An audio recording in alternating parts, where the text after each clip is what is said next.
Leavenworth County neighbors are making one thing clear. They want answers before any data center moves in. While talks are in the very early stages, a crowd packed today's public forum in just the last couple hours, trying to get any information they could. KCTV5's Gabby Luma has what to know about the possible project and what families worry about most. Data centers, you're hearing about them, and they're popping up everywhere in states like Arizona, California, Texas, and most recently close to home here in Leavenworth County, and it's sparking a lot of debate within the community.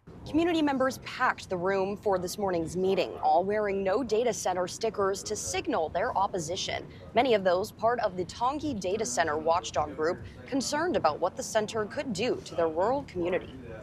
Some of the concerns we have are just the massive amount of electricity and water the data centers consume, the low-grade hum that can radiate for miles. And those concerns were met with facts presented by the Kansas Department of Commerce. So the presentation was really just to lay out for the community what the facts of how the data center industry operates today. We just want to make sure that they've got the facts before they make local decisions. Community members say they appreciate the facts being laid out and they look forward to hearing more. Really, at this point, I'm looking for more information because are we talking a mega center that's the size of 8 Walmarts and consumes as much power as, Kansas City? I have no idea. So just more information is important.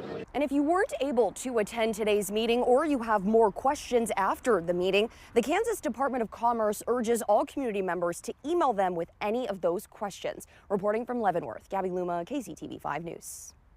To be clear, there are still plenty of questions and little answers. We do know the company wanting to bring it to Cloverleaf Infrastructure has not revealed that location or even the scale of this project that's been decided. For now, it is all preliminary discussions, but of course we'll keep you updated as we learn more about that.